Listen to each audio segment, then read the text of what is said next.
മലയാളികൾക്കേറെ സുപരിചിതയായാണ് ഗായിക അമൃത സുരേഷും എലിസബത്തും. ഇവരുടെ വിശേഷങ്ങളെല്ലാം തന്നെ സോഷ്യൽ മീഡിയയിൽ ഇടയ്ക്കിടെ വൈറലായി മാറാറുണ്ട്. ഇപ്പോഴിതാ എലിസബത്തിന് നന്ദിയുമായി എത്തിയിരിക്കുകയാണ് അമൃത. ഇത് വിശ്വസിക്കാൻ മലയാളികൾക്ക് കുറച്ച് പ്രയാസമാണ്. എങ്കിലും വിശ്വസിച്ചേ മതിയാകൂ. പ്രേക്ഷകർക്ക് ഏറെ പ്രിയപ്പെട്ട സമൂഹമാധ്യമങ്ങളിൽ ഏറെ ചർച്ച ചെയ്യപ്പെട്ട സോഷ്യൽ മീഡിയയിൽ ഏറെ ആക്റ്റീവായ ഇവർ പരസ്പരം ബന്ധപ്പെട്ടു കിടക്കുന്നവരാണ്. ആ ബന്ധത്തെക്കുറിച്ച് പ്രത്യേകം വിവരണവും ആവശ്യമില്ല. ട്രോളത്തി എന്ന നിലയിൽ ആണ് എലിസബത്ത് ഉദയൻ മലയാളികൾക്ക് ആദ്യകാലങ്ങളിൽ പരിചിതയായിരുന്നത്. എന്നാൽ പ്രിയ നടൻ ബാലയുടെ ഭാര്യ എന്ന ലേബലിൽ ആയിരുന്നു പിന്നെ അറിയപ്പെട്ടത്. ഡോക്ടറായ എലിസബത്ത് പിന്നീട് ബാലയ്ക്കൊപ്പം നിഴലായി എപ്പോഴും ഉണ്ടായിരുന്നു. എന്നാൽ ഇടയ്ക്ക് വച്ചുള്ള യാത്രയിൽ എലിസബത്ത് പങ്കിടുന്ന പോസ്റ്റുകളിൽ അവർ ഒറ്റക്കായി മാറി, അല്ലെങ്കിൽ സ്വന്തം വീട്ടുകാരുടെ ഒപ്പമായി. എന്തുതന്നെ ആയാലും പ്രേക്ഷകർക്ക് ഏറെ പ്രിയങ്കരിയാണ് എലിസബത്ത്. താരം അത്രയും സജീവമാണ് സോഷ്യൽ മീഡിയയിൽ.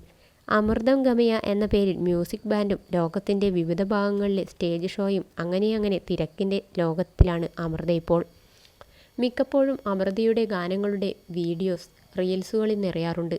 വ്യത്യസ്തത തുളുമ്പുന്ന ഗാനങ്ങൾക്ക് ആരാധകരും ഏറെയാണ്.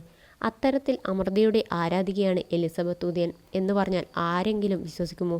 വിശ്വസിക്കാൻ അല്പം പാടാകും. എന്നാലും അമൃതയുടെ പുതിയ ഗാനം എത്ര വട്ടം കേട്ടു എന്ന് എലിസബത്തിനോട് ചോദിച്ചാൽ അത് സംശയമാകും അവർക്ക്.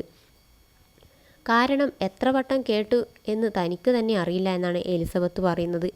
വളരെ മനോഹരമായിരിക്കുന്നുവെന്നും താൻ എത്ര വട്ടം ഈ ഗാനം കേട്ടു എന്ന് അറിയില്ലെന്നുമാണ് എലിസബത്ത് പറയുന്നത്.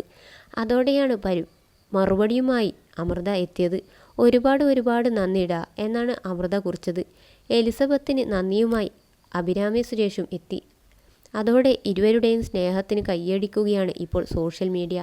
അടുത്ത കാലത്ത് വരെ നടൻ ബാലയുമായുള്ള വിവാഹവും വിവാഹമോചനവും എന്നിങ്ങനെ അമൃതയും മാധ്യമങ്ങളിൽ നിറഞ്ഞു നിന്നു. ഇതിനൊക്കെ പുറമെ പ്രതിസന്ധി ഘട്ടങ്ങൾ ജീവിതത്തിൽ വന്നപ്പോഴൊക്കെ പതറാതെ അതിനെയെല്ലാം ആത്മധൈര്യത്തോടെ നേരിട്ട വ്യക്തി കൂടിയാണ് അമൃത. ജീവിതത്തിൽ പതറിപ്പോകുമായിരുന്ന പല സന്ദർഭങ്ങൾ അമൃതയുടെ ജീവിതത്തിൽ ഉണ്ടായിട്ടുണ്ട്.